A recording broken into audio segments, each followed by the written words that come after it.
Oui, bonsoir, Éric Girohéro. Donc, je suis membre du COPIL, du comité de pilotage des Vendanges du Savoir, et j'ai le plaisir, au nom de ce comité de pilotage, de recevoir ce soir Ronan Raffray. Donc, je ne sais pas s'il faut le présenter, Ronan Raffray. Il est, comme vous le voyez, professeur de droit privé à l'Université de Bordeaux et directeur du master en droit de la vigne et du vin.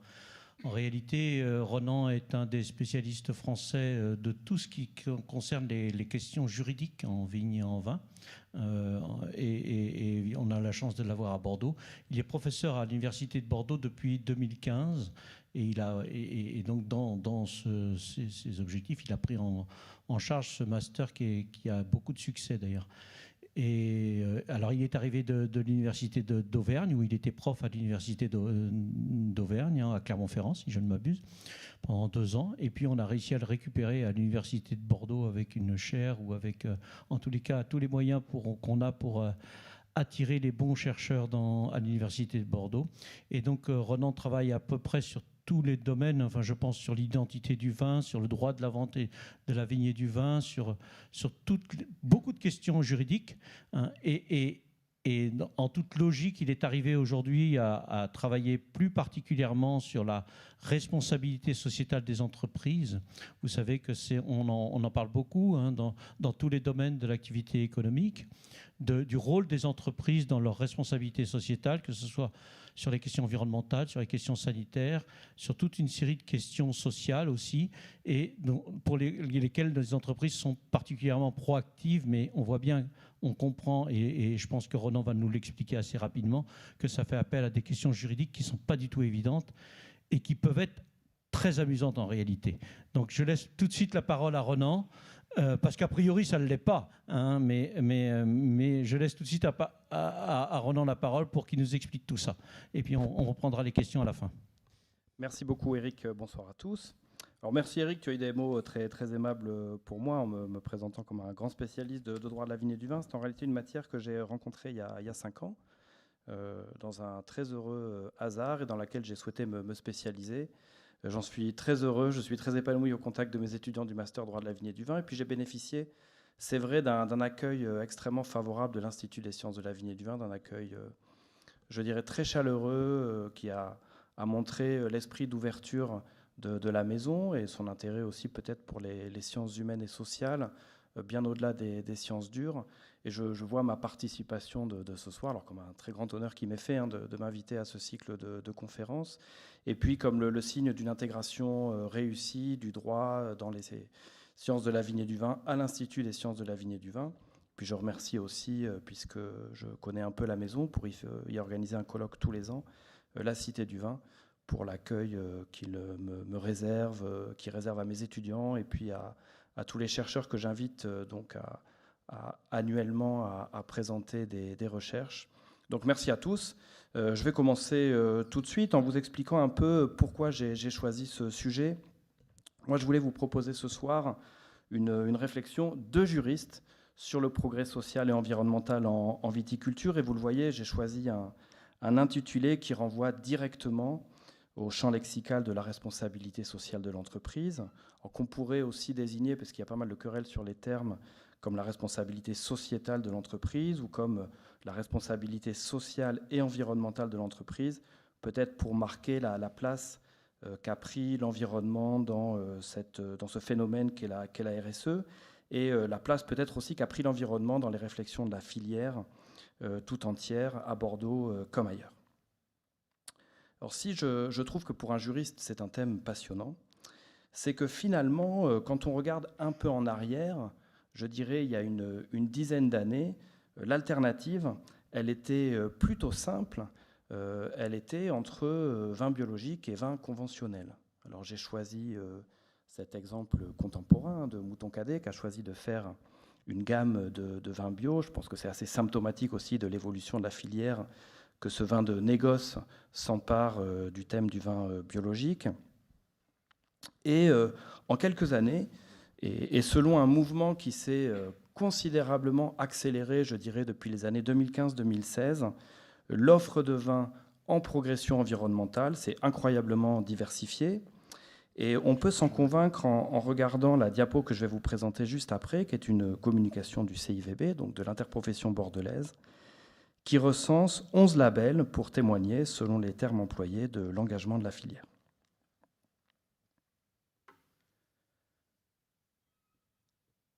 Alors si on essaie de situer où la progression ou la floraison de labels se révèle la plus spectaculaire, je trouve qu'il est assez remarquable de voir qu'elle se situe en fait dans l'interstice qui existe entre vin biologique et viticulture conventionnelle. C'est-à-dire que depuis quelques années, depuis je dirais les années qui ont suivi la réglementation du vin biologique qui date de 2012, on voit de nombreux efforts qui sont faits pour garnir ou combler l'interstice qui peut exister entre viticulture biologique et viticulture conventionnelle.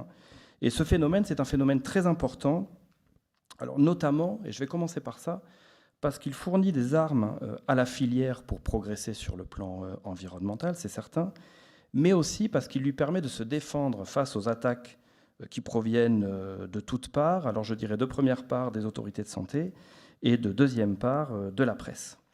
Alors ces attaques, elles s'organisent sur les mêmes bases, en attaquant la filière sur ces points qu'on pourrait considérer comme ces points faibles, qui sont, comme le diraient les économistes, ces externalités négatives, c'est-à-dire l'alcool et la pollution. Je pense qu'on se souvient de l'attaque terrible de Madame Buzyn, alors ministre de la Santé et des Solidarités, contre le vin, avec cette phrase « le vin est un alcool comme les autres », et des campagnes de communication qui ont accompagné ces attaques, avec cette idée, finalement, de réduire le vin à sa dimension alcoolique pour engager une politique de dénormalisation de la consommation de vin, en disant c'est devenu anormal de consommer de l'alcool, puisqu'on sait que dès le premier verre, ça implique un certain nombre de risques pour la santé.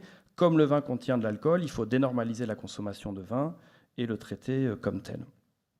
Ça, c'est une attaque absolument terrible, que pour ma part, je trouve absurde.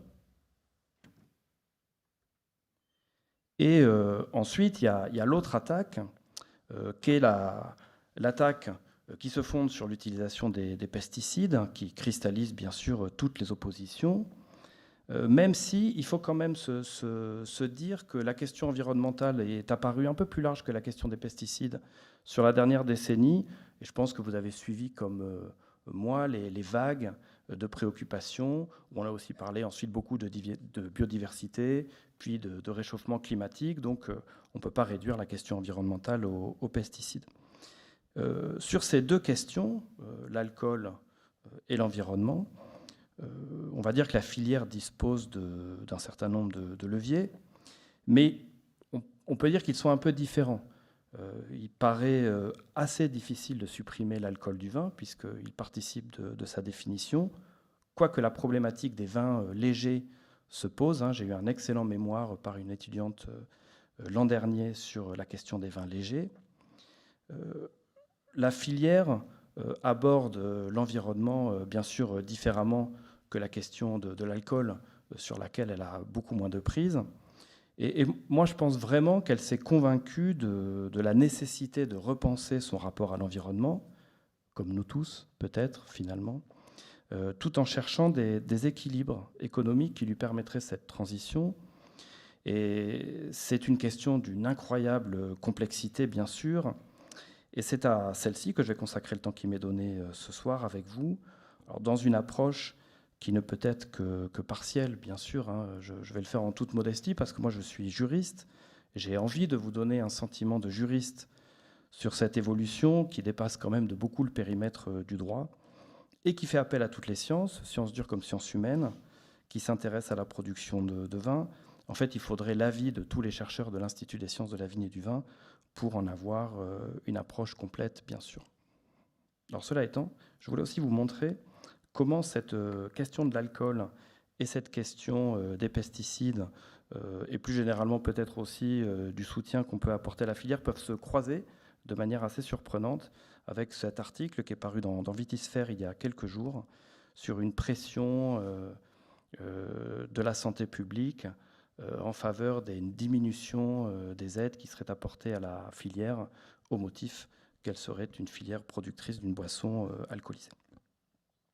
Alors l'hypothèse de travail, c'est par ça que je vais commencer en fait pour essayer de vous donner mon point de vue de juriste, qu'on peut formuler depuis une vingtaine d'années, c'est celle d'une voie intermédiaire entre le bio et le conventionnel, hein, pour rejoindre ce que je disais juste avant.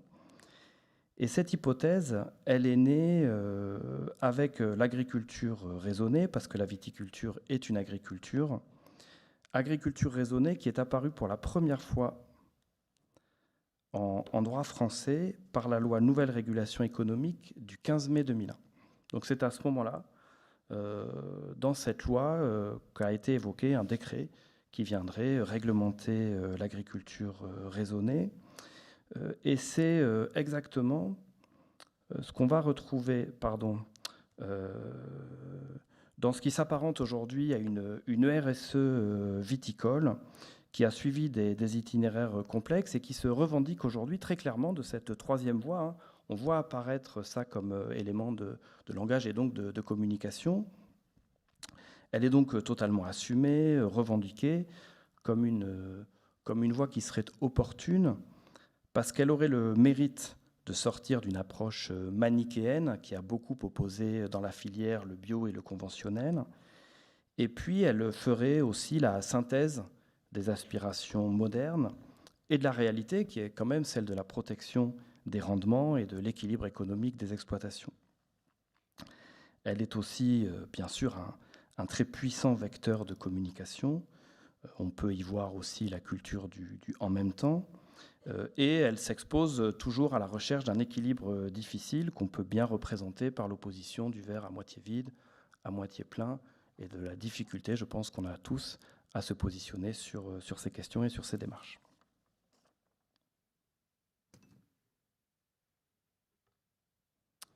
J'ajouterais que grâce aux travaux de l'Institut français du vin, on peut se rendre compte du caractère très partagé et très diffusé à l'échelle internationale de ce mouvement, puisque des certifications environnementales de toute nature se multiplient dans le monde, dans toutes les régions viticoles, ce qui témoigne d'un mouvement de grande ampleur, un peu à l'image finalement de ce qu'a été la RSE dans d'autres secteurs que ceux de la production viticole. Je pense notamment aux entreprises industrielles et commerciales. Et si tout ceci a le vent en poupe, c'est certainement parce que ça rencontre des attentes du consommateur. Et je vous propose, pour s'en convaincre, de lire ensemble l'interview qu'avait donnée Pierre Philippe, célèbre directeur de la coopérative des vins de Buzet, reconnu par tous comme un pionnier en la matière. Alors c'est une interview qui est reproduite dans un manuel de commerce des vins, publié aux éditions Ferré. Et dans cette interview, il répond à une question toute simple. Comment voyez-vous le consommateur de la prochaine décennie ? C'était en 2014, je crois, pour la première édition du manuel. Alors, ce que dit Pierre Philippe dans cette interview, alors c'est à la fois très simple et très lourd de sens. Vous m'entendez bien avec le micro ? Oui, ok. Il dit, ben voilà, moi je le vois comme un consommateur plus responsable, dont l'acte d'achat sera plus engagé, mais je ne crois pas pour autant au tout bio. Simplement, je pense avec conviction que ce nouveau consommateur sera plus vigilant sur la nature durable des produits que nous lui proposerons. Il voudra des vins, certes bons pour son goût, mais aussi sans risque pour sa santé, dont les pratiques de production seront respectueuses de l'environnement et peut-être même dont les conditionnements seront recyclables. Bref, un consommateur aux tendances altères. Donc on revient toujours à cette troisième voie entre le bio et le conventionnel, voie qui ne demande peut-être qu'à être remplie ou garnie par les initiatives qu'on va pouvoir envisager ensemble. Et on en revient donc de manière un peu circulaire, mais c'était l'idée de proposer une introduction à la conférence de ce soir, à ce qu'on peut consulter quand on va sur le site du CIVB, de l'interprofession bordelaise, avec cette mise en avant d'un certain nombre de démarches qui, bien au-delà du bio ou de la biodynamie, mettent en valeur des initiatives, on va dire, de responsabilité sociale et environnementale. Je serai un peu plus précis sur les familles de progression environnementale tout à l'heure. C'est d'autant plus important, ce travail de l'interprofession bordelaise, que les études auxquelles on peut avoir accès montrent bien que le consommateur moyen de vin, quand il s'interroge sur la progression environnementale, il ne raisonne pas du tout en termes d'appellation, il raisonne en termes de région viticole. Ça rejoint d'ailleurs un élément du droit du vin, qui est la perception qu'a le consommateur moyen du secteur du vin. On sait bien que le consommateur moyen de vin, selon le droit, ne connaît pas spécialement les appellations, mais raisonne en termes de région viticole. Donc il faut bien avoir ça en tête aussi, et je pense ça légitime, on en discutera après peut-être un peu plus en détail, mais ça légitime les efforts de l'interprofession bordelaise qui représente une région viticole pour communiquer là-dessus. On sait les attaques qu'on a vécues à Bordeaux sur la production bordelaise. Alors ce que je voulais vous présenter, et ça peut être, je l'espère en tout cas, un des apports du juriste, c'est la manière en fait dont vont se formaliser ces processus de démarche sociale et environnementale. C'est une clé de compréhension que je trouve très utile, et c'est celle que j'utilise pour mes étudiants quand je leur présente tout ça. C'est un itinéraire qui se fait toujours en 3 temps: normalisé, certifié et labellisé. Alors on va s'arrêter un peu sur chacun des termes. Normalisé, alors j'ai pris une définition qu'on trouve dans un décret de 2009 sur la normalisation, que je trouve très bien.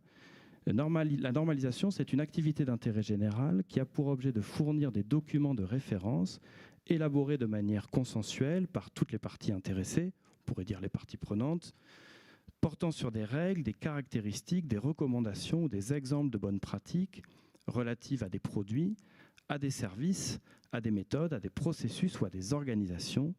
Elle vise à encourager le développement économique et l'innovation tout en prenant en compte des objectifs de développement durable. C'est en fait établir une norme, un guide de production à destination des professionnels, norme à laquelle ils pourront adhérer puisqu'elle est proposée et jamais contraignante en vue de valoriser leur production. Et puis ensuite, il faut s'assurer bien sûr du respect de ces pratiques. Donc on va faire intervenir la certification, faire intervenir un tiers qui va donner une assurance écrite qu'un produit, un service ou un système est conforme à des exigences spécifiques.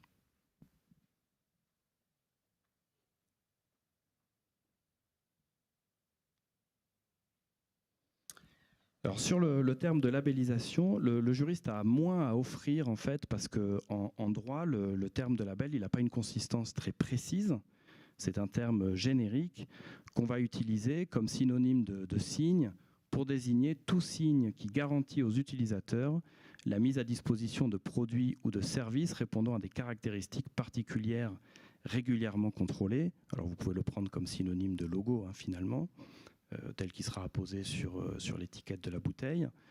Et ça désigne donc soit une marque collective, soit un signe officiel de l'origine et de la qualité, que je présenterai tout à l'heure, soit une mention valorisante, et j'expliquerai ensuite ce qu'est une mention valorisante en prenant l'exemple de la haute valeur environnementale, qui est une mention valorisante du Code rural et de la pêche maritime. Voilà, donc bien avoir en tête cette triple démarche, somme toute assez simple, mais assez féconde quand il faut expliquer les démarches qu'on va envisager ensemble: normaliser, certifier, labelliser.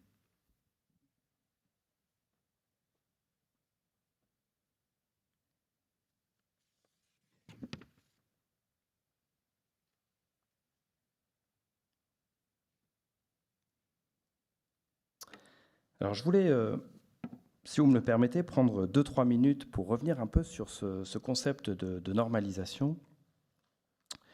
Pour comprendre ce qu'est la normalisation, je crois qu'il est assez important de dire 2 choses.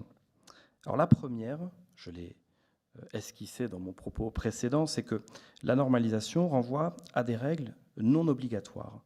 C'est-à-dire que pour être effective, la norme doit recevoir l'adhésion du professionnel. C'est une norme qui est donc proposée et qui n'est pas imposée.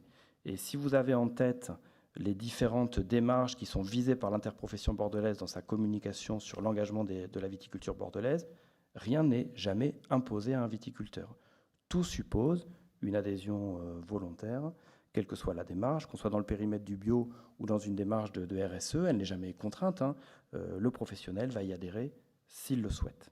Et puis ensuite, et ça c'est souvent perturbant pour les non-juristes, c'est que cette normalisation, elle va trouver une impulsion dans des autorités, des organismes ou des groupements qui sont très variés. Et alors j'ai essayé de faire un petit catalogue qu'on peut reprendre ici pour s'en rendre compte. Donc s'agissant de la provenance des différentes normes qu'on va mettre en œuvre. Alors quand je dis normes, c'est les cahiers des charges, les référentiels, les guides de bonne pratique qu'on va un peu détailler juste après. Si on regarde l'agriculture biologique et le vin biologique, c'est une norme publique qui vient directement du droit de l'Union européenne. C'est régi par des règlements de l'Union européenne. Si on regarde la certification environnementale de 3e niveau, qui est la HVE, qui est mise au milieu des démarches par l'interprofession bordelaise, parce qu'elle a énormément de succès dans le vignoble bordelais, on verra tout à l'heure pourquoi, c'est une norme publique de droit français qui est directement intégrée dans le Code rural et de la pêche maritime. Si je prends ensuite le SME du vin de Bordeaux, qui est un référentiel qui s'est fondé sur la norme ISO 14001, qui est une norme de responsabilité sociale de l'entreprise, ça vient directement de l'interprofession. C'est elle qui a produit ce référentiel. Si je prends RSE Agro, je reviendrai dessus tout à l'heure, c'est une norme professionnelle qui est issue du secteur coopératif agroalimentaire, donc de la réunion des coopératives agroalimentaires.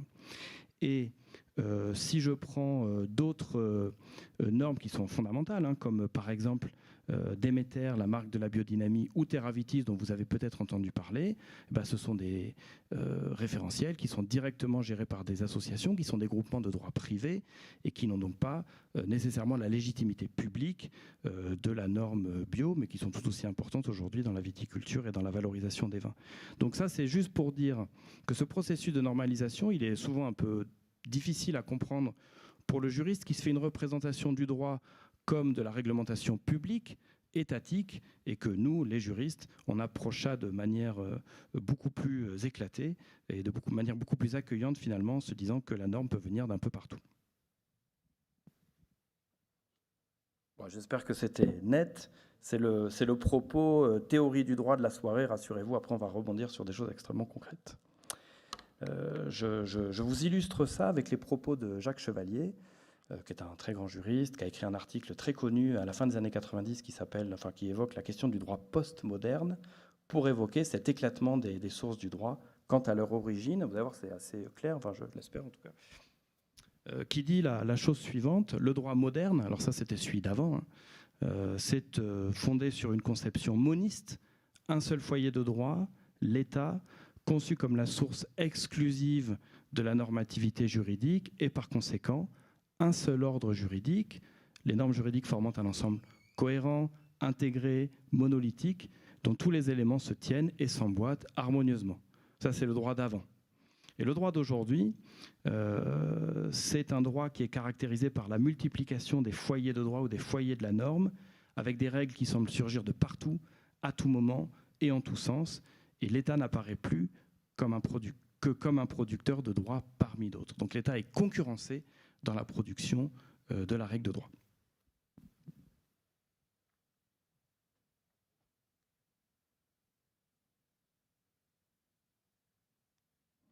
Et du coup, si je garde en tête les différents labels mis en avant par l'interprofession bordelaise, je vais avoir des éléments communs. L'élément commun, c'est la démarche. On va toujours être sur cette dynamique normalisée, certifiée, labellisée. Mais on va avoir des éléments ensuite distincts qui sont d'une part l'origine de la norme, comme je l'ai montré tout à l'heure, et puis d'autre part le contenu de la norme. Et là, on entre bien sûr dans le cœur du sujet.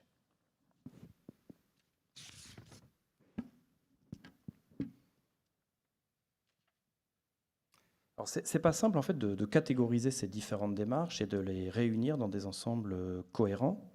On peut quand même s'y essayer. Et moi, je pense que ce qui peut se présenter, je dirais, simplement et de manière assez incontestable, c'est de dégager une première famille, qui est la famille du bio, avec le vin biologique, le vin biodynamique. Donc, quel que soit le label, on a quand même une forte parenté entre les deux. Et d'ailleurs, la biodynamie se définit elle-même par rapport à la viticulture biologique et à la production de vins biologiques.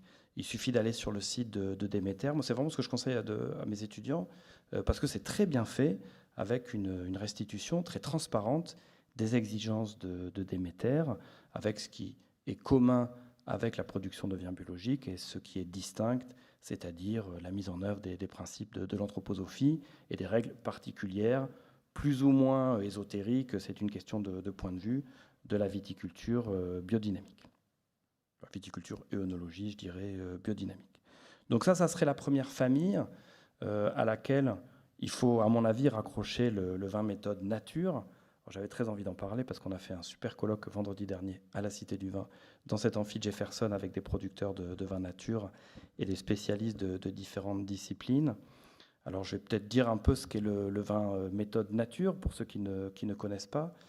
C'est né d'une réflexion d'un petit groupe de producteurs, il y a déjà plusieurs décennies, pour mettre en avant une certaine idée de la naturalité dans la production de vin et une méthode qui s'est assise à la vigne sur la production en agriculture biologique ou selon les règles de l'agriculture biodynamique, et au chai avec une intervention très contrôlée de l'homme et le refus d'un certain nombre de méthodes pour faire en sorte que la vinification soit la plus naturelle possible. Et le marqueur, c'est probablement le refus d'utiliser du SO2, donc du soufre, lors de la vinification pour stabiliser le vin, avec soit une réduction à zéro, soit dans un autre label, une toute petite adjonction de soufre qu'on s'autorise pour maîtriser la vinification.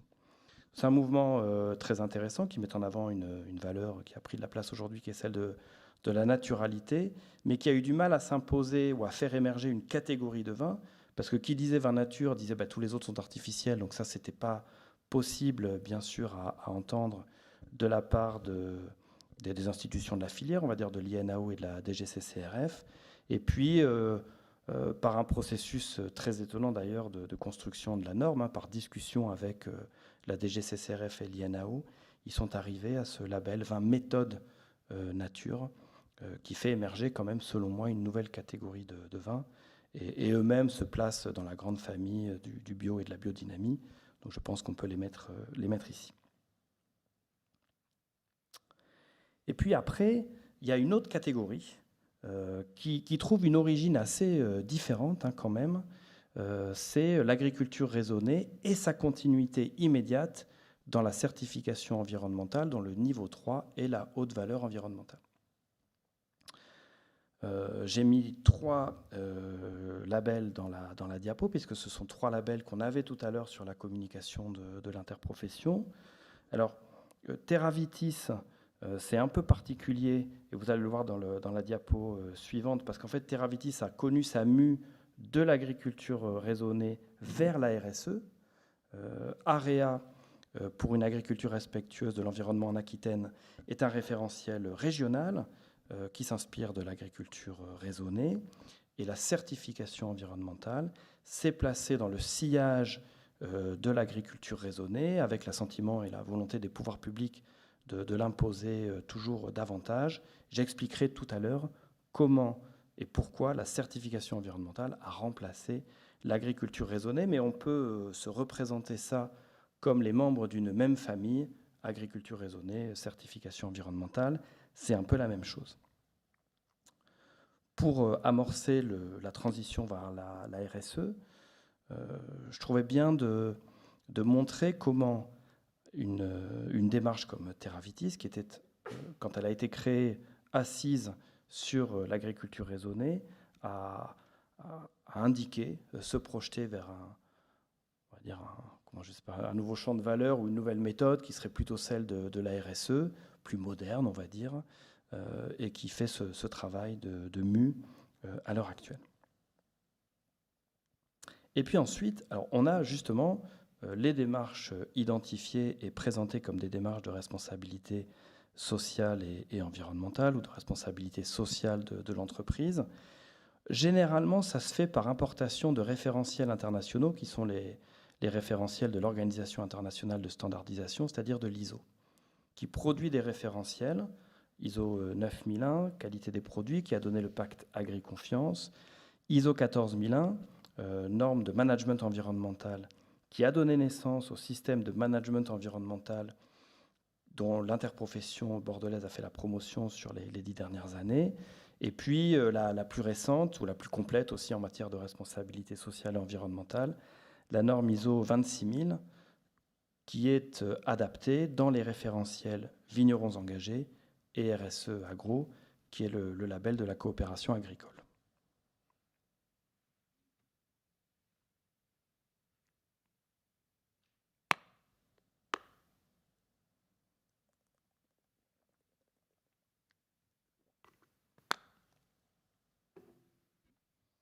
Alors, du coup, moi, je me dis, c'est peut-être très présomptueux de ma part, que les choses deviennent plus simples, en fait, et qu'on a la possibilité d'identifier parmi toutes ces démarches ce qui relève du bio, ce qui relève ensuite de l'agriculture raisonnée, dont la certification environnementale et la HVE a pris la suite, et ce qui relève ensuite vraiment de la RSE, par importation des référentiels internationaux de responsabilité sociale de l'entreprise, notamment produits par l'ISO.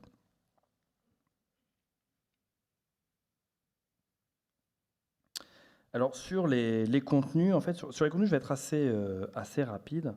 Je pense que c'est bien de dire que dans tout ça, il n'y a que la famille du bio qui prohibe l'utilisation des pesticides de synthèse. Je pense que c'est un marqueur très important que rappellent souvent les producteurs, et c'est la raison aussi pour laquelle les autres référentiels s'exposent à une certaine réprobation sociale, notamment lorsqu'elle vient des activistes, puisque les autres ne prohibent pas les pesticides de synthèse. Et on sait bien qu'en matière de viticulture, la question des pesticides a cristallisé, bien sûr, les critiques ou les discussions.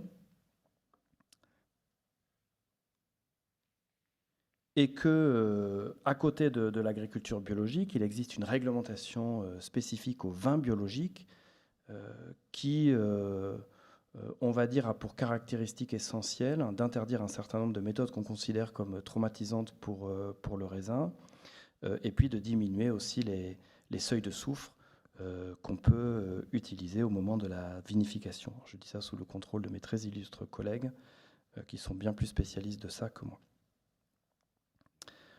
Ce qui semble se passer dans la filière bordelaise, et notamment chez les grands crus, chez les crus classés, ça c'est un article qui est paru dans Sud-Ouest hier ou avant-hier, c'est qu'on a un certain nombre de conversions au bio qui sont importantes parce que les grands crus doivent assurer le rôle de locomotive qu'on leur assigne, et les chiffres sont quand même assez intéressants, donc c'est un mouvement dont on doit forcément tenir compte. Et puis maintenant, je vais passer à l'agriculture et donc à ces questions d'agriculture raisonnée et de certification environnementale pour parler de ce qui fait beaucoup parler, c'est-à-dire la HVE, la haute valeur environnementale. Je vais peut-être vous surprendre, mais il faut rappeler une donnée que connaissent bien les spécialistes de droit rural, mais que ne connaît pas forcément le grand public ou les non-juristes, c'est que la révolution verte, elle s'est construite, comme le disent mes collègues là, dans cet ouvrage très intéressant, en affranchissant la production agricole des contraintes environnementales. Alors, je pense que quand on n'est pas juriste, ou quand on est un juriste qui n'est pas spécialiste de droit rural, donc de droit des activités agricoles, on peut aisément se dire, bah oui, forcément, dans le code rural et à côté de l'activité agricole, il y a plein de prescriptions environnementales.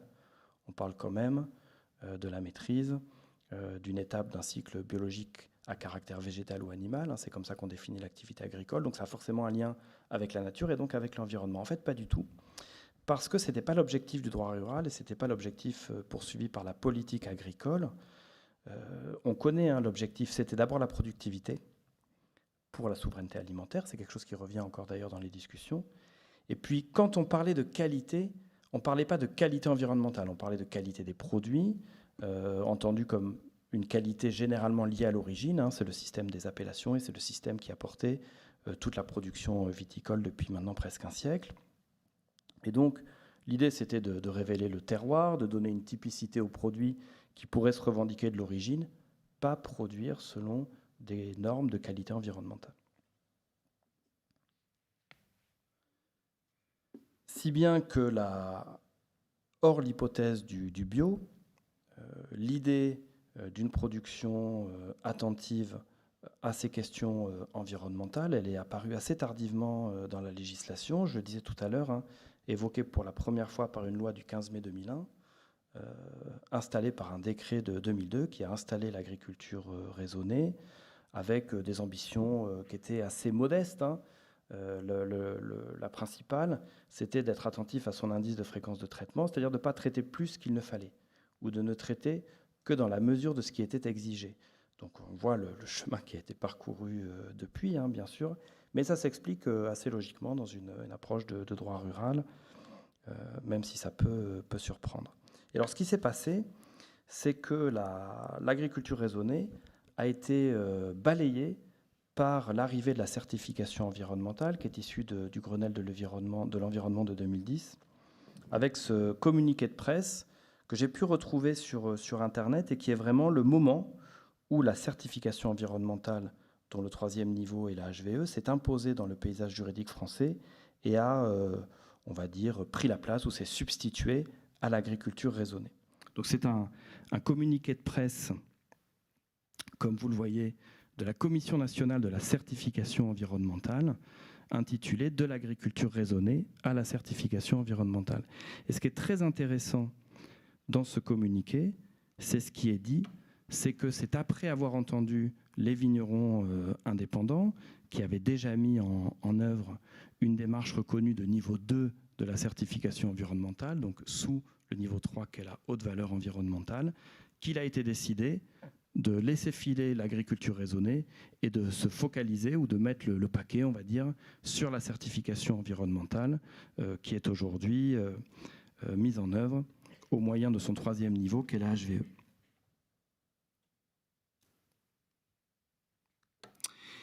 Et ce qui s'est passé juste après, 2 ans après, avec une loi de 2014, c'est que la certification environnementale a rencontré ce principe d'agroécologie, ce mot qui a fait irruption dans le paysage agricole et viticole français de manière assez soudaine et qui est devenu un mot un peu magique auquel on prête des vertus dont il n'a absolument pas la prétention d'ailleurs. En fait, l'agroécologie, c'est la contraction de l'agronomie et de l'écologie, et c'est davantage qu'une démarche hyper ambitieuse, une volonté de concilier progrès environnemental et agriculture productiviste. Donc il n'y a pas derrière tout ça de volonté de dépasser ce qui se connaissait déjà et ce qui se faisait de mieux sur le plan environnemental en agriculture. C'est plutôt vu comme une chance pour l'agriculture productiviste. Alors il y a un terme que j'aime beaucoup, c'est celui d'écologie intensive. Voilà comment on pourrait aussi le traduire, et je trouve que c'est assez évocateur sur ce qu'est l'agroécologie. Alors je vais citer un article que j'ai lu dernièrement et que j'ai trouvé assez intéressant sur la question. Il est permis d'entrevoir un nouveau contrat social, que les agriculteurs gèrent les écosystèmes de manière durable et produisent de manière saine et pour le bien-être de tous. Cela permettrait d'en finir avec la pénible querelle qui oppose écologistes et agriculteurs. Et on voit comment cette 3e voie reste un objectif important pour les pouvoirs publics. On verra après ce qu'on peut en penser, bien sûr.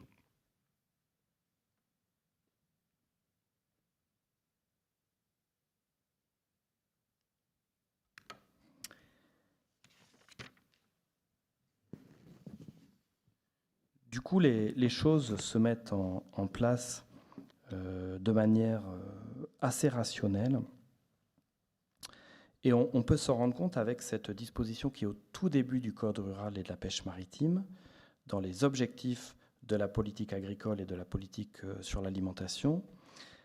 Voilà ce qui est dit. Les politiques publiques visent à promouvoir et à pérenniser les systèmes de production agroécologique, dont le mode de production biologique, qui combine performance économique, sociale, notamment à travers un haut niveau de protection sociale, environnementale et sanitaire.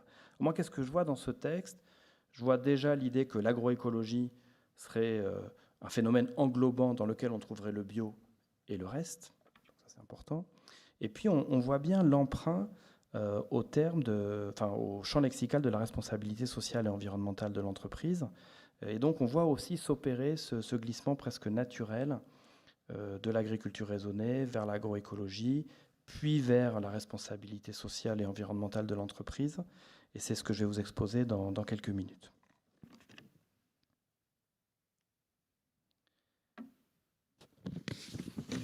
On va parler bien sûr de la HVE, dont je rappelle qu'elle est une mention valorisante du code rural. Je l'ai mis, donc elle est à la fin là, de la diapo, en gras.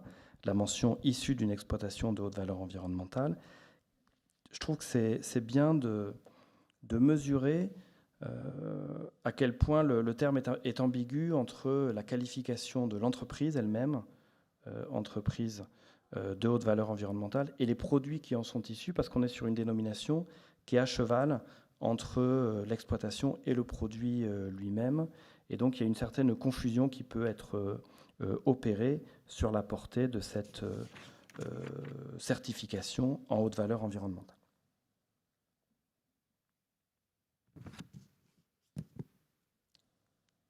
Alors, pourquoi on en parle beaucoup de la haute valeur environnementale? Parce qu'elle a connu un incroyable succès dans le vignoble. Aujourd'hui, les entreprises viticoles, c'est plus de 80% des entreprises certifiées en haute valeur environnementale. Et elle a connu aussi, ou elle a offert à ses détracteurs les moyens de la critique, puisqu'il existe une option B qui permet d'obtenir cette certification sur la base d'un ratio entre intrant et chiffre d'affaires. Donc en gros, il y a deux manières d'arriver à ce niveau 3 de la certification environnementale et donc de bénéficier de la HVE. Vous avez l'option A qui va se fonder sur l'atteinte d'un certain nombre d'objectifs selon les items qui sont présentés, biodiversité, stratégie phytosanitaire, gestion de la fertilisation, gestion de l'irrigation, et une option B avec le poids des intrants dans le chiffre d'affaires, ce qui favorise les agricultures à forte valeur ajoutée. C'est le cas de la viticulture, c'est le cas aussi d'un certain nombre d'autres activités, comme les maraîchages, par exemple, où on sait que le poids des intrants peut être évalué en moyenne à 25%. Et donc ça a suscité la critique, parce qu'on a dit, c'est quand même assez simple à obtenir comme certification. Est-ce que c'est révélateur d'un vrai progrès environnemental? Et une fois que le doute s'installe, forcément la discussion s'engage.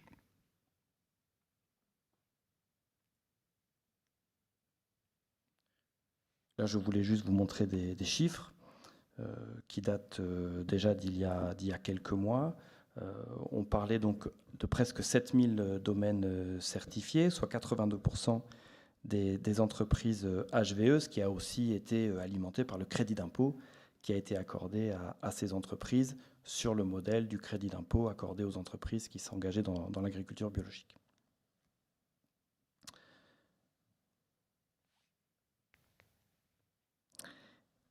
Et bien sûr, les anti-phyto ou les associations de défense de l'environnement ont pris la HVE pour cible.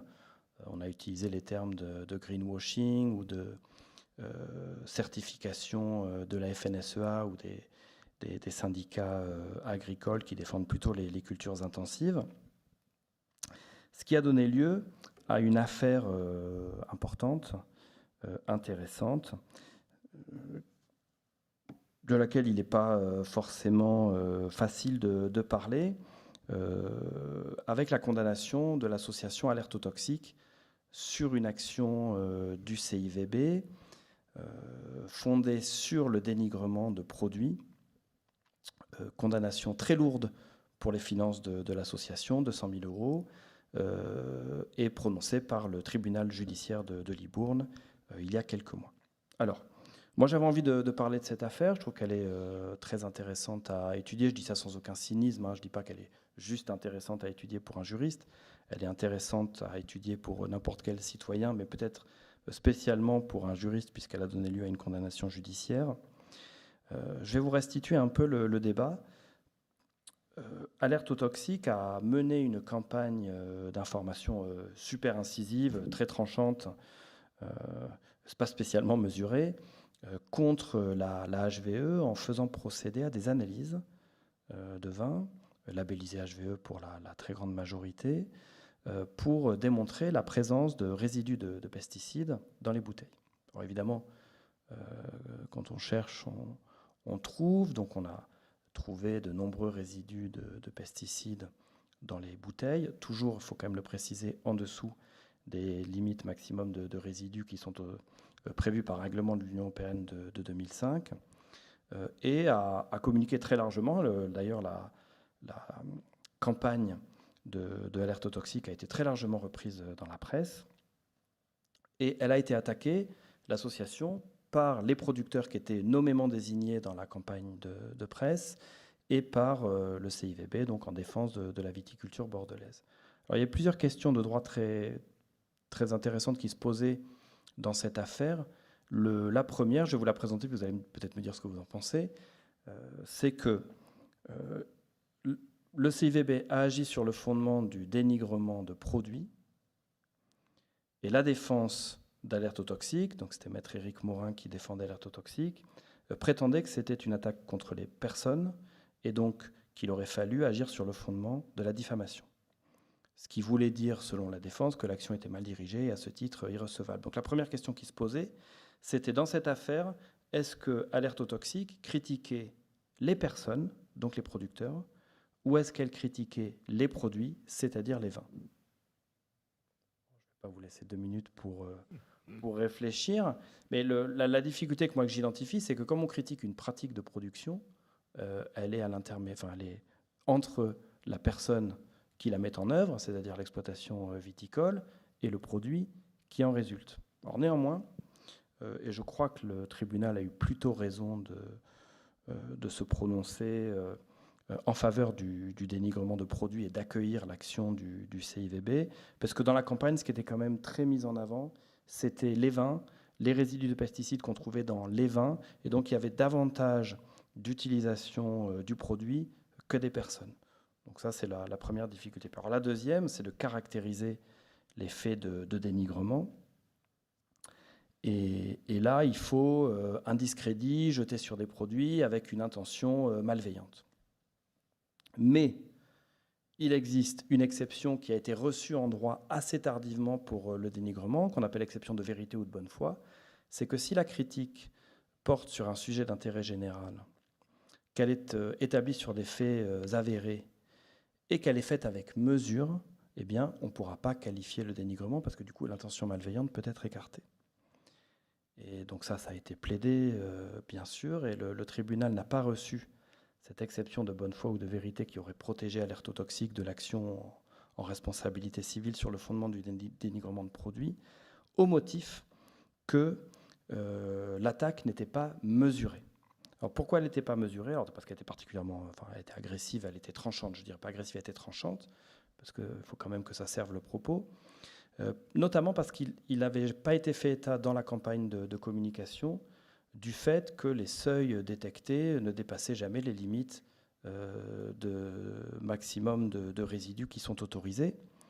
Et puis d'autres éléments pouvaient être mis à charge de l'association, notamment le fait que le laboratoire qui avait procédé aux analyses s'était tout de suite désolidarisé de tout ça en rappelant dans une communication que aucune des bouteilles ne dépassait les seuils qui étaient autorisés, donc ne pouvait être considérée comme dangereuse pour la santé. Et en fait, c'est ça qui a été reproché in fine à Alerte aux toxiques, c'est l'absence de mesure dans la critique des produits.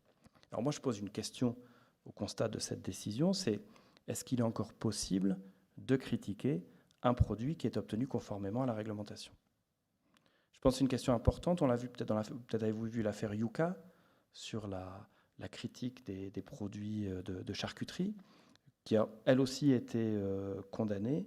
Et un certain nombre de juristes, qui s'intéressent à ces questions, comme moi se disent qu'il y a peut-être là un problème qui fait que finalement, aujourd'hui, quand on va critiquer un produit obtenu conformément à la réglementation, on va systématiquement passer dans le dénigrement, ce qui laisse peu de place finalement à la critique.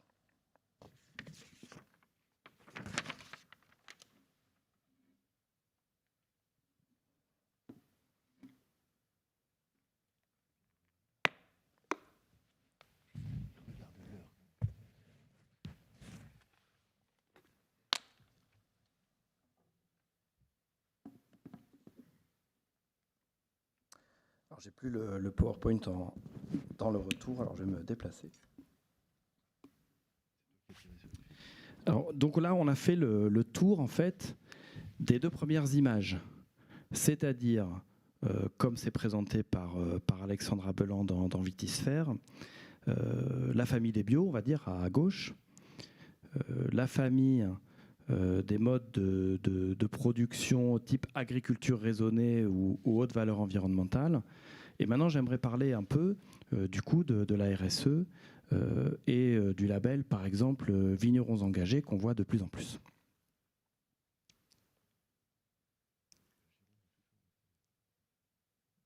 Alors, c'est quoi la RSE? Bon, c'est un thème très vaste. Je pense qu'une bonne clé d'entrée dans la matière, c'est de prendre la définition qu'en donne la Commission européenne en 2011, définie très simplement comme la responsabilité des entreprises vis-à-vis des effets qu'elles exercent sur la société. C'est-à-dire, pour une entreprise, tenir compte des conséquences sociétales de son activité pour essayer d'adapter l'activité à ces conséquences. Si on prend la définition de l'ISO, qui est plus complète, mais du coup pas mal, c'est la responsabilité d'une organisation, donc ça dépasse d'ailleurs les entreprises, vis-à-vis des impacts de ces décisions et activités sur la société et sur l'environnement, se traduisant par un comportement éthique et transparent qui contribue au développement durable, y compris à la santé et au bien-être de la société, prend en compte les attentes des parties prenantes, respecte les lois en vigueur et qui est en accord avec les normes internationales de comportement, qui est intégré dans l'ensemble de l'organisation et mis en œuvre dans ses relations. Alors c'est l'idée finalement qu'une entreprise ne doit pas être seulement tournée vers la réalisation du profit et à la valorisation des participations de ses actionnaires, mais qu'elle doit tenir compte de l'ensemble des intérêts des parties prenantes qui gravitent autour d'elle et sur lesquelles son activité a un impact ou des effets. Cette RSE, elle a été théorisée aux États-Unis et paradoxalement beaucoup mise en œuvre par la Commission européenne, donc sur le sol de l'Union européenne. Donc théorisée aux États-Unis par Howard Bowen. Ces réflexions, elles ont donné naissance à une discipline des sciences de gestion. Donc les vrais spécialistes de la RSE, ce n'est pas les juristes, hein, c'est les spécialistes de sciences de gestion ou les économistes. Et elle a été ensuite prolongée par la théorie économique des parties prenantes, dont vous avez peut-être déjà entendu parler. En tout cas, le terme de partie prenante, c'est un terme qui s'est installé dans le vocabulaire courant de manière assez spectaculaire en une dizaine, ou peut-être pas une vingtaine d'années. Alors je vous donne, si vous voulez bien, les définitions du juriste de chacun des termes fondamentaux de la RSE.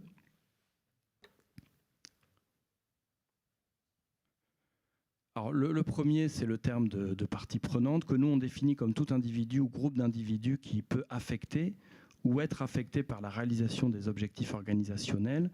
Alors c'est vaste, hein, bien sûr, comme catégorie. Les actionnaires, les salariés, les dirigeants, les fournisseurs, les clients, les banques, les pouvoirs publics, les droits fondamentaux, l'environnement, les voisins, le voisin, première partie prenante aujourd'hui de la viticulture, les associations, les communautés locales. Cette attention donnée aux parties prenantes, elle va se fonder sur une bonne gouvernance, autre terme qui s'est installé dans le langage commun sur la même période, qu'on définit, nous les juristes, comme un terme qui nourrit une réflexion en vogue sur une certaine façon de prendre des décisions et d'harmoniser les intérêts, moyennant un renforcement de la concertation, de la négociation et pour le bien commun, de la transparence et du contrôle. Et ces démarches ou ces objectifs de prise en compte de l'intérêt des parties prenantes au moyen d'une bonne gouvernance, elles vont s'appuyer sur ce que nous identifions comme des mécanismes de droit souple, c'est-à-dire des mécanismes, enfin des normes qui ne sont jamais imposées mais simplement proposées et auxquelles les professionnels pourront adhérer.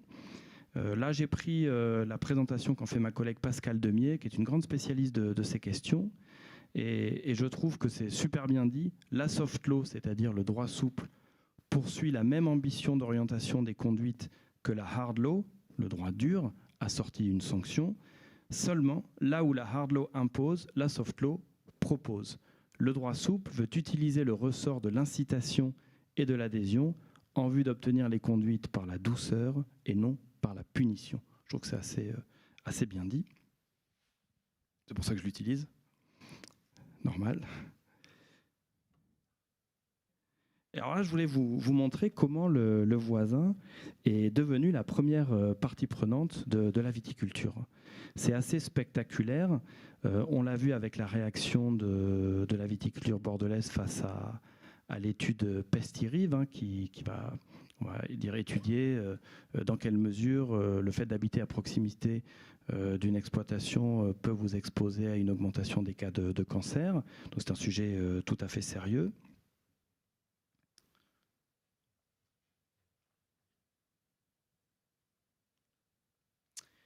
Pour la gouvernance, et toujours dans la continuité de ce voisin partie prenante de la viticulture, je pense qu'il était important de parler des chartes de bon voisinage qui ont été promues par la loi Egalim, dont on va reparler ensuite parce qu'elle a aussi promu la HVE comme support officiel de l'agroécologie.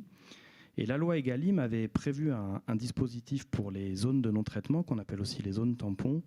C'est une négociation de charte de bon voisinage entre les professionnels et les riverains, sous l'égide de la préfecture, qui est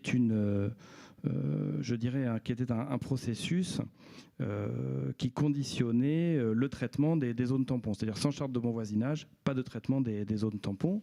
Et ce dispositif, il a été invalidé par le Conseil constitutionnel pour contrariété aux dispositions de la charte de l'environnement, qui implique qu'en matière d'environnement, tout intéressé ou tout citoyen peut participer au débat, et donc il n'était pas logique de limiter ça à la participation des associations de riverains.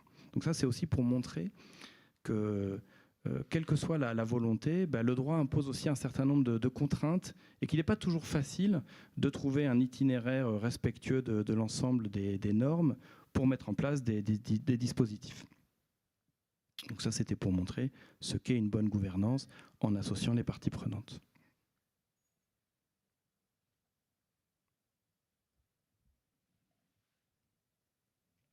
Et je voulais aussi vous montrer une mesure de droit souple. Parce que le droit souple, c'est quand même mieux quand on l'illustre que quand on le définit.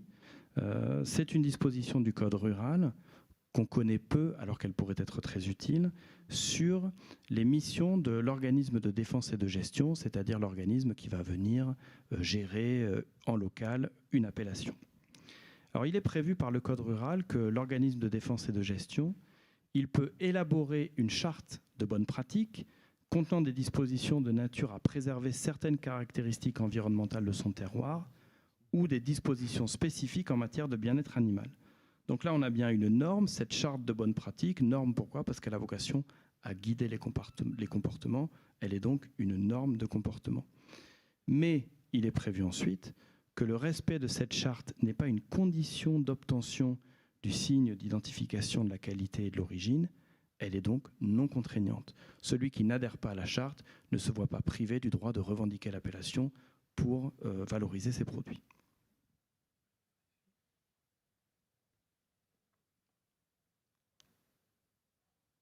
Ce qui est assez éloquent, je trouve, dans l'approche RSE et dans ce que j'ai pu dire sur les parties prenantes, c'est que ce questionnement, est-ce qu'il ne rajoute pas un peu à la qualité telle qu'on l'envisageait très classiquement par le prisme du terroir ? Alors, on va dire que le terroir guidé un certain comportement ou donner une certaine idée du vin et de la conduite de la communauté, qui était orientée donc vers le respect du terroir, qui donne sa typicité au produit. C'est le fondement de l'appellation d'origine et la représentation très classique qu'on pouvait se faire de la qualité telle qu'elle était liée à l'origine. Dans une approche plus contemporaine de RSE, on a quelque chose quand même qui s'ajoute, je trouve, c'est qu'il faut que la production, alors elle soit bien sûr respectueuse de la colonne de gauche, mais qu'elle soit aussi réalisée dans des conditions acceptables sur le plan social et environnemental. Et c'est peut-être l'enjeu de la RSE que d'ajouter un autre volet à la qualité classiquement entendue. J'ai encore un peu de temps là, parce que Oui 2 C'est rapide, hein. C'est contraint. C'est le droit. Hein. C'est le droit. Alors je passe là-dessus. Pour montrer que la RSE se diffuse partout dans la filière, dans l'aval de la filière, dans le cadre des activités de négoce, ce qui est logique puisqu'on est face ici à des activités commerciales, à des sociétés qui elles-mêmes sont structurées comme des sociétés commerciales, donc peut-être plus directement adaptées à la mise en œuvre de la RSE.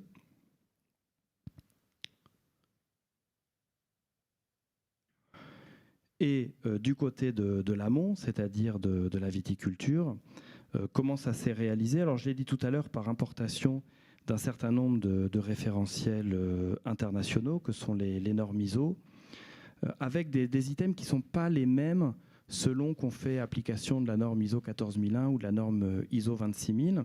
J'ai pris l'exemple ici du SME du vin de Bordeaux, maîtrise des risques, maîtrise des coûts d'énergie, performance dans la gestion, respect de la réglementation et transparence. On n'est pas directement sur des problématiques environnementales telles qu'on pourrait les concevoir aujourd'hui. Alors que pour la norme ISO 26000, on est dans un périmètre beaucoup plus vaste qui va inclure l'environnement, mais qui va aussi inclure bien d'autres choses, la gouvernance, les droits de l'homme, les relations et conditions de travail, l'environnement, la loyauté des pratiques, les questions relatives aux consommateurs, les communautés et le développement local. Alors ça, c'est la richesse de la norme, mais c'est aussi son talon d'Achille, puisque on peut aussi se dire, est-ce que tout ça n'est pas destiné à masquer la préoccupation environnementale et la préoccupation pesticides, en amenant d'autres valeurs au renfort de la démarche mise en œuvre par l'entreprise. C'est une question, bien sûr, qui se pose. D'ailleurs, la multiplication des labels est une préoccupation politique sur les labels RSE, puisqu'on se dit que va y comprendre le consommateur, qui avait déjà bien du mal à discerner bio et biodynamie. Quand on va le confronter aux 11 labels que j'ai présentés tout à l'heure, comment il va pouvoir se situer? Alors ça pousse pour mettre en œuvre des référentiels sectoriels, c'est-à-dire par type d'activité, qui seraient du coup moins nombreux, plus légitimes et peut-être plus évocateurs pour le consommateur d'une certaine qualité selon l'approche RSE. Et c'est dans ça que s'installe le référentiel Vignerons engagés, qui est directement fondé sur la norme ISO 26000. Et là encore, on voit que les items sont très diversifiés. Agir pour l'environnement, garantir une qualité de la vigne au vert, soutenir le territoire et le patrimoine local. Donc c'est vaste, conformément aux multiples items de la norme ISO 26000. Alors, pour finir, je vais zapper un certain nombre de points. J'avais envie de vous parler du développement des mesures agro-environnementales dans les cahiers des charges d'appellation. J'avais envie de vous parler des difficultés de l'insertion de la certification environnementale directement dans les cahiers des charges d'appellation. Mais je vais passer à quelque chose de très actuel.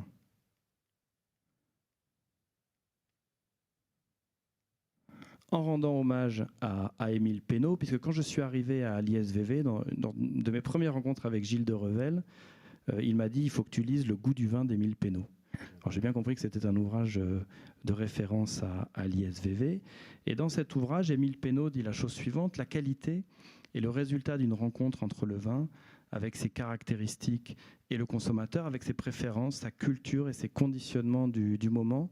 Et je trouve que cet élargissement ou ce déploiement de l'éventail environnement et RSE pose un certain nombre de questions sur la qualité.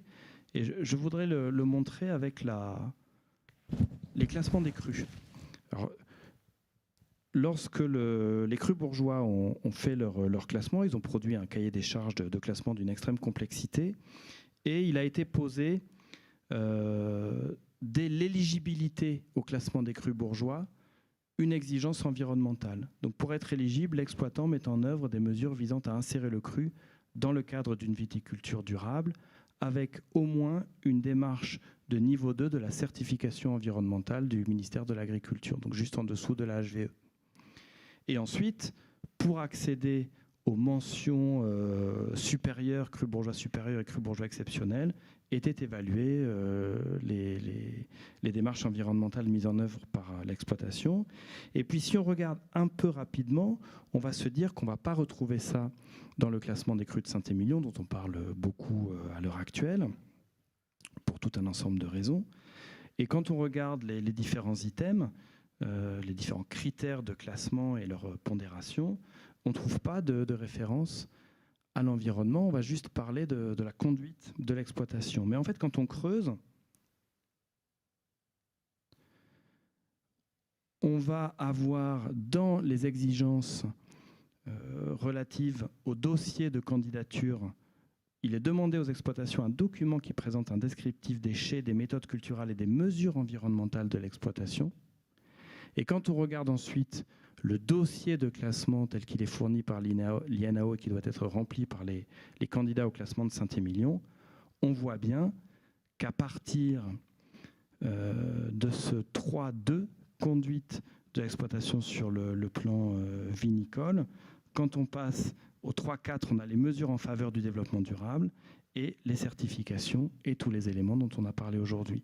Donc même pour le classement de Saint-Émilion, qui est un classement très particulier parce qu'il s'intègre directement à l'appellation, donc il n'a pas spécialement vocation à mettre en avant des critères environnementaux dès lors que ceux-là ne sont pas dans le cahier des charges d'appellation, eh bien ça a été pris en compte sans apparaître directement, mais ensuite en étant intégré dans la conduite de l'exploitation, ce qui alimente cette interrogation sur ce qu'est la qualité aujourd'hui et comment la qualité environnementale peut s'intégrer dans une qualité plus classique, qui est celle de l'origine, en ce qu'elle révèle le terroir. Voilà, j'ai enfin terminé. Merci beaucoup pour votre attention. Merci.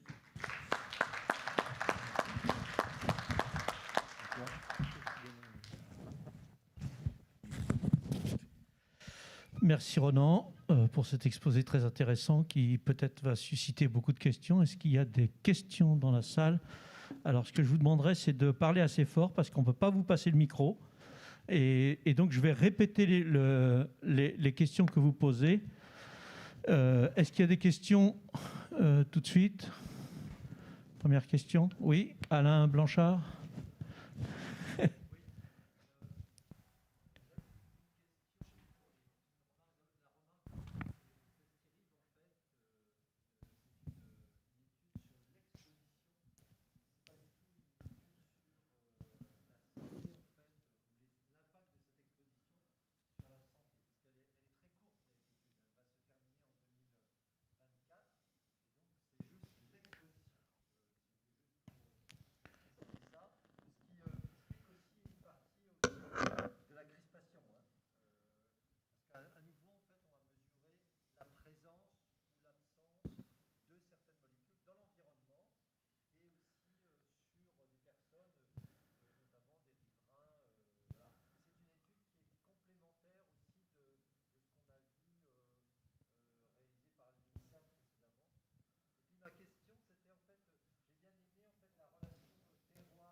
Oui, alors en fait, Ronan, il faut que je répète la question pour Internet. La question, c'est sur le lien entre le terroir et la RSE. Après une première remarque d'Alain qui était de dire que Pestirive, de préciser que Pestirive n'était pas une étude de l'impact de l'exposition aux pesticides sur la santé, mais plutôt une étude de l'impact des pesticides, enfin de l'exposition aux pesticides. Voilà. Oui, avec, je crois quand même à un certain nombre de doutes sur l'utilisation qui pourrait être faite des résultats, notamment dans l'établissement d'un lien de causalité entre l'exposition et certaines maladies. Enfin, en tout cas, c'est comme ça que c'était présenté dans la presse, et notamment dans l'article du Monde qui relayait la réaction de l'interprofession. Pour le lien entre terroir et RSE, alors on va dire plutôt entre terroir et qualité environnementale, qu'on a finalement longtemps voulu séparer. C'est vrai que la segmentation des signes de qualité de l'origine qui sont régis par l'INAO le montre bien, puisqu'on a d'un côté les signes de l'origine, que sont l'AOP, l'IGP, très utilisés dans la filière viticole, et puis de l'autre, l'agriculture biologique. Et il y a une brèche, je pense, qui s'est ouverte lorsque les appellations ont demandé à inclure dans les cahiers des charges des mesures agro-environnementales, puisque c'était introduire de la qualité environnementale dans un cahier des charges qui est le garant de la qualité de l'origine. Donc il n'a pas grand-chose à voir a priori. Si j'ai bien compris ce qui s'est passé, mais je n'ai que des informations très partielles là-dessus, l'INAO, dans un premier mouvement, il n'a pas été très favorable, puisque l'Institut craignait que ça entre en conflit avec la réglementation européenne, qui ne prévoit pas spécialement d'inclusion de mesures agro-environnementales dans les cahiers des charges d'appellation. Et puis, sous la pression des ODG, il faut quand même le dire, hein, que ça vient de la base, et que c'est un verdissement qui a été initié à la base par les ODG, donc par les appellations elles-mêmes. L'INAO a mis en place un processus on va dire de préqualification d'un certain nombre de mesures agro-environnementales qui pourraient être introduites dans les cahiers des charges selon une procédure simplifiée. Et du coup, la brèche là forcément s'ouvre sur l'intégration de la qualité environnementale dans une qualité de l'origine qui est classiquement entendue. Et puis la deuxième étape, ça a été la loi Egalim de 2018 qui avait prévu dans son article 48 qu'à l'horizon 2030, tous les exploitants sous signe de la qualité et de l'origine devraient être au niveau de la certification environnementale. Alors là, ce qui était intéressant pour moi, en plus comme juriste, c'est que je me disais, on passe du droit souple au droit dur. C'est-à-dire que là, si vous n'êtes pas au niveau de la certification environnementale, vous ne pourrez plus revendiquer l'appellation. Ça, c'était un vaste chantier. Il y a eu une communication de la présidente de l'INAO, qui n'est pas très ancienne, qui a dit que le décret ne se ferait jamais. Donc on n'aura pas de manière générale cette obligation faite à toutes les appellations d'amener leurs producteurs au niveau de la certification environnementale, puisque ont été fait état de difficultés de conformité avec le droit de l'Union européenne, mais ça reste quand même possible à condition que l'ODG le veuille. Et puis l'INAO a prévu plusieurs scénarios, enfin plusieurs manières d'accompagner la montée en gamme des appellations sur cette question environnementale. Alain, je ne sais pas si ça répond à ta question, mais... Ouais. Merci Ronan. Une autre question dans la salle? Donc prenez la parole indirectement, ce sera plus simple. Je ne sais pas, Gilles, tu peux regarder s'il y a des questions?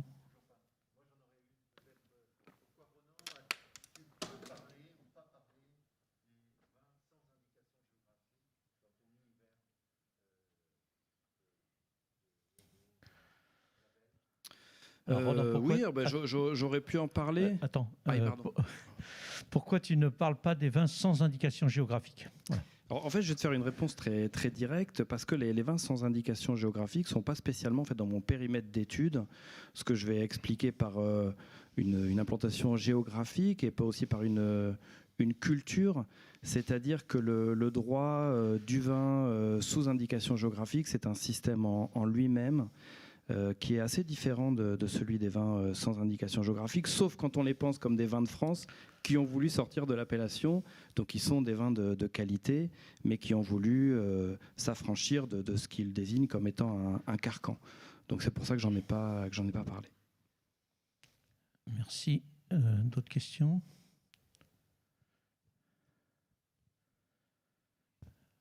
Parce que moi j'en ai une qui me brûle, alors je la pose tout de suite. Sauf s'il y a une question par les internautes, non pas encore.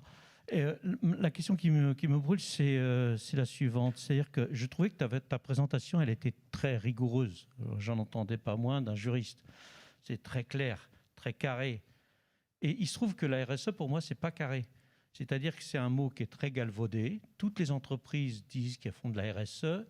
Toutes les entreprises sont obligées d'avoir un rapport de RSE. Hein. Et puis finalement, quand on regarde ces entreprises dans tous les secteurs économiques, y compris dans le secteur viticole d'ailleurs, elles mettent un peu ce qu'elles veulent. C'est-à-dire que quand elles déclarent faire de la RSE, elles mettent ce qu'elles veulent. C'est-à-dire que la RSE, elle est libre. Très souvent, elle correspond à du greenwashing. Très souvent, elle correspond à des responsabilités dont les entreprises ne sont pas réellement responsables, parce qu'en fait, c'est moins coûteux de dire qu'on fait ça, qu'on travaille là-dessus, c'est-à-dire qu'on ne met pas d'alcool dans l'eau, bon, et on le dit, voilà, bon, ça c'est facile. Enfin, je caricature à peine, mais on le voit dans tous les rapports RSE. Par contre, toi, tu as toujours défini la RSE comme quelque chose de défini par la puissance publique quasiment, ou par une collectivité. C'est-à-dire que tu n'as pas laissé la place à ce que l'on constate, et qui galvaude un peu le terme de RSE, à des activités purement libres de l'entreprise, et qui pourraient être juridiquement attaquables par les consommateurs ou les citoyens en disant « mais vous nous dites que vous faites plein de choses, mais en fait, en réalité, ça ne correspond à rien de véritablement responsable. » La question que je me pose, c'est quels sont les moyens que nous, on a, citoyens ou consommateurs, de s'en prendre aux entreprises qui n'ont pas véritablement d'action définie, quoi. La première chose, c'est de ne pas acheter leurs produits. En fait, ce que tu soulignes, c'est un fait très, très connu des gens qui s'intéressent à cette question. Alors ta question, elle est vaste. Je vais essayer de la prendre dans tous ces éléments.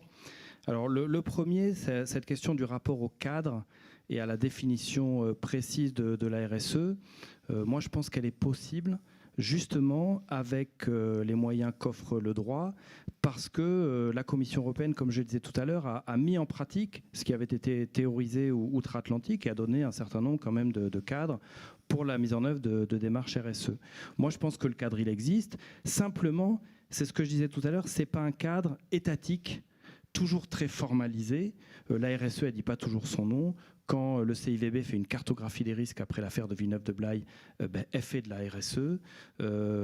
Quand Mouton Cadet communique sur le fait qu'ils s'imposent la HVE dans leurs approvisionnements, ils font de la maîtrise de la supply chain, qui est un dispositif qui vient de la RSE des multinationales.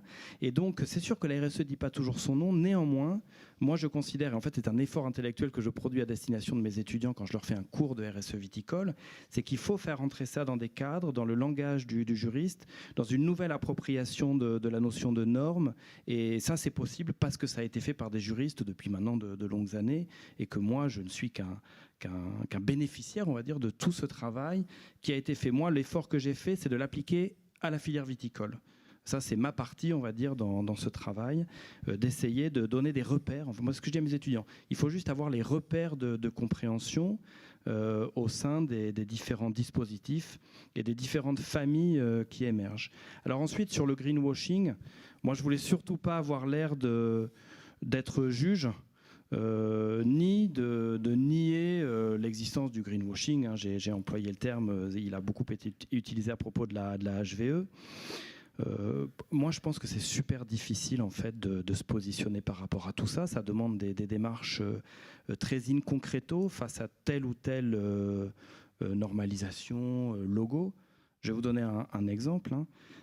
L'autre jour, j'étais sur LinkedIn et j'ai vu une vidéo très, très bien réalisée sur les vignerons engagés. Norme ISO 26000.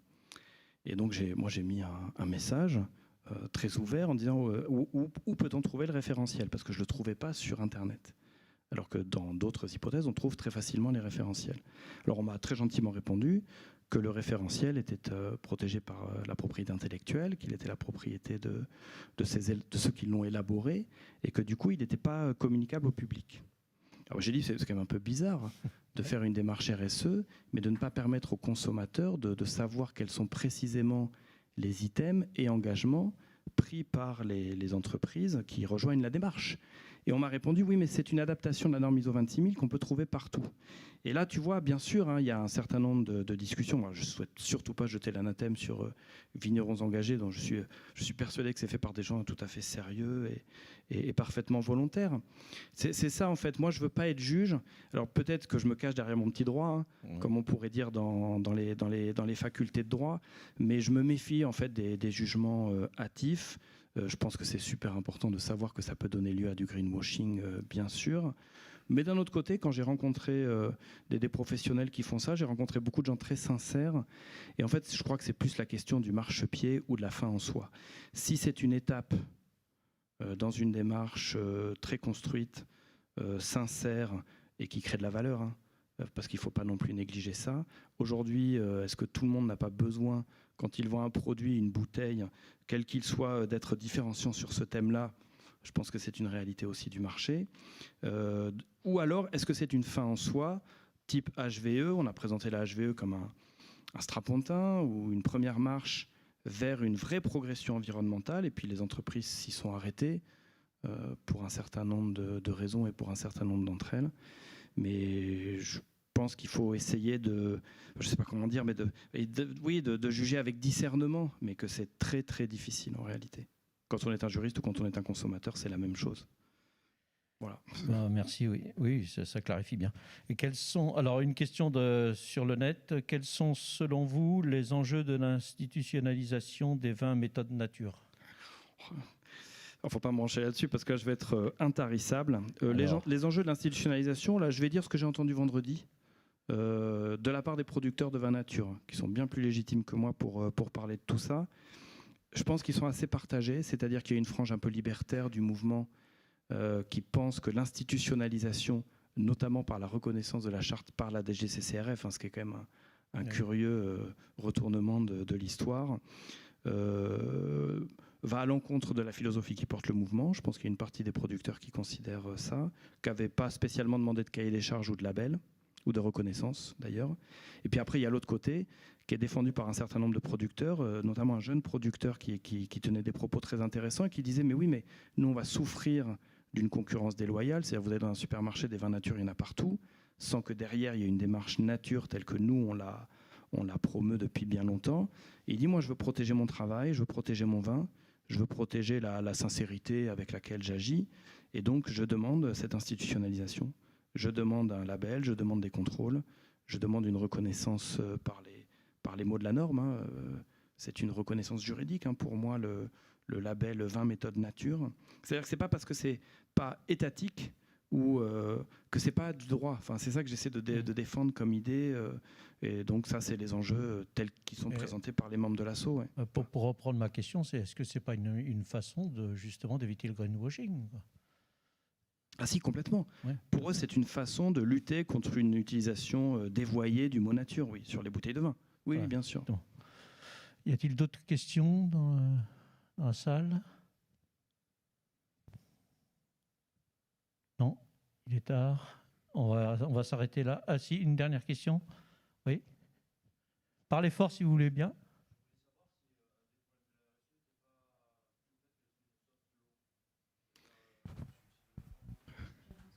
Oui. Après, oui. Ah oui. Est-ce que le problème des vins nature, c'est pas une faire de la soft law? Oui, une des faiblesses inhérentes à la RSE serait son caractère non contraignant, puisque les démarches sont établies sur des règles de droit souple qui supposent une adhésion volontaire. Alors, oui et non, je dirais. Il existe quand même un certain nombre de choses en matière de droit souple qui garantissent une certaine effectivité.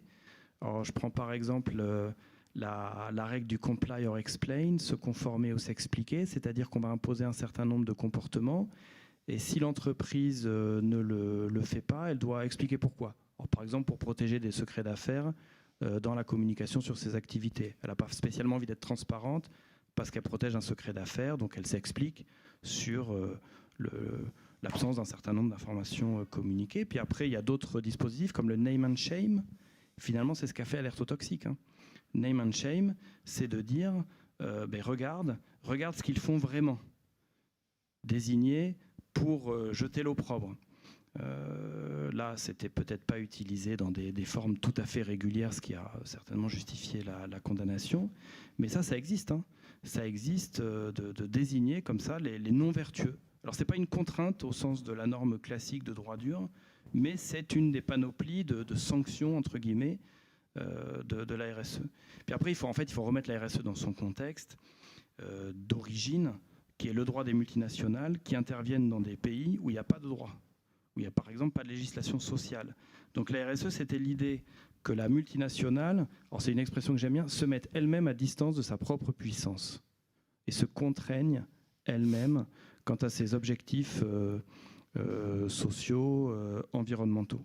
Alors c'est sûr que rapporté à la filière vin, on se dit il y a un conflit de culture où il y a quelque chose qui s'est passé qui est étonnant, et moi j'étais le premier étonné. En fait, j'ai commencé à travailler sur la RSE parce que j'étais en poste à Clermont, au contact de la Fondation Michelin. Et j'ai vu des présentations des gens de la Fondation Michelin passionnantes sur la RSE. J'étais dans un labo qui travaillait beaucoup sur l'éthique de l'entreprise. J'ai une formation très classique de droit des affaires, parce que j'ai commencé avec une thèse sur les fusions de sociétés, donc assez éloignée des considérations de droit de la vigne et du vin. Et quand j'ai commencé le droit de la vigne et du vin, en fait, ça m'a sauté aux yeux, ce mouvement. Je me suis dit, il se passe quelque chose de très important, si bien que le premier colloque que j'ai fait à l'ISVV avec l'appui d'Éric, d'Alain et de Gilles s'intitulait « L'éthique et le vin, le droit comme levier d'une nouvelle qualité », où je commençais avec mes étudiants et avec un certain nombre de chercheurs à me questionner sur cette irruption de la RSE dans la filière vin qui prenait des formes très particulières. Enfin voilà. Mais je ne pense pas que le caractère non contraignant de la RSE soit vraiment son talon d'Achille. Ça fait partie du truc, je dirais. En revanche, ce qui est certain, c'est que de plus en plus, les procédés les normes vont se durcir et que l'État va poser des règles contraignantes. Hein. Ça, c'est une manière aussi, c'est ce qu'on dit du droit souple, de préparer les acteurs à l'intervention du droit dur. C'est de leur dire, OK, pour l'instant, c'est vous qui voyez, bon, enfin, dans 10 ans, c'est nous qui décidons. Et ça s'est vu partout, enfin, ça s'est vu à de nombreuses reprises en droit des affaires, et ça se verra comme ailleurs dans la filière viticole, à mon avis. Oui, merci Roland.